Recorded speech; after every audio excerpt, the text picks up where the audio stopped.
தினம்தோறும் விளக்கேற்ற நல்ல எண்ணெய் இதயம் நல்லெண்ணெய். எனது பெயர் முருகேசன். நான் கோயம்புத்தூரை பூர்வீடமாக கொண்டு வாழ்ந்து வருகிறேன். எனது நிறுவனத்திற்கு கடன் பெற்று தருவதாக தேவதானப்பட்டியைச் சேர்ந்த சோனைமுத்து மகன் நல்லமலை என்பவர் 100 கோடி ரூபாய் பெற்றுத் தருவதாக அவர் பண்ணாரியம்மன் ஃபைனான்ஸ் என்ற நிறுவனத்தை நடத்தி வருகிறார்.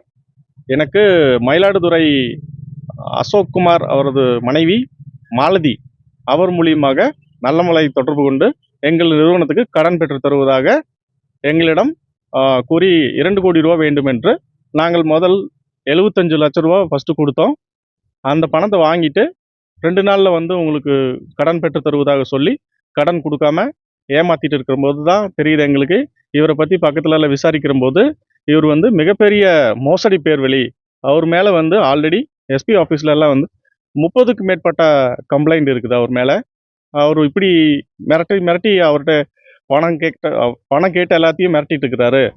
எங்களுக்கு இப்போது எவ்வளவோ பிரச்சனைக்கு நடுவில் தான் நாங்களும் எங்களோட நிறுவனத்தை மேம்படுத்துவதற்காக அவர்கிட்ட கடன் கேட்க போனால் எங்களிடமிருந்து எங்களோட உழைப்பை சுரண்டி கொண்டு இந்த மாதிரி மோசடி பேர் வழி எங்களுக்கு பணம் கொடுக்காமல் எங்களை மிரட்டுறாரு. கொலை செய்வதாக கொலை மிரட்டல் விடுக்கிறார். நாங்கள் ஆல்ரெடி தேனி டிசிபி ஆஃபீஸில் கம்ப்ளைண்ட் கொடுத்துருக்குறோம். அது விஷயமா கூடிய விரைவில் எங்களுக்கு ஒரு நல்ல நீதி கிடைக்கும் என்று எதிர்பார்க்கிறோம். இந்த மாதிரி எங்களை மாதிரி யாரும் இந்த மாதிரி ஒரு நல்லமலை போன்ற மோசடி பேர்வழிகளிடம் யாரும் தயவு செய்து ஏமாறாதீர்கள். என்னுடைய பணிவான கோரிக்கையாக நான் வைத்துக் கொள்கிறேன். காவல் கண்காணிப்பாளரும் எங்களிடம்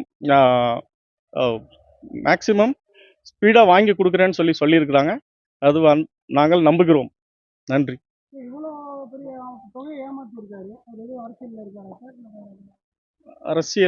அரசியல் எதுன்னு தெரியாது. அவர் அரசியல் இருக்கிறதா எனக்கு தெரியல சார். எங்களுக்கு பணம் தேவைப்பட்டது கம்பெனி விஷயமா. அதுக்காக இப்படி நம்பிக்கை துரோகம் மாதிரி பண்ணிட்டு இந்த மாதிரி பண்ணியிருக்கிறாரு. அதுக்கு முழு முதற் காரணம் நல்லமலை தேவர் தான். அவரை போய் தேடி நாங்கள் எங்கெங்கேயோ ட்ரை பண்ணி பார்த்துட்டோம், ஒன்றும் முடியல. அவர் மேலே ஆல்ரெடி குற்ற வழக்குகள் நிறையா இருக்கனால, சரித்திர குற்ற வழக்கு நிறையா இருக்கனால அவர் எதுவும் ரீச் பண்ண முடியல. தயவுசெய்து இந்த மீடியா மூலிமா நான் ஒரு விண்ணப்பம் எடுக்கிறேன்.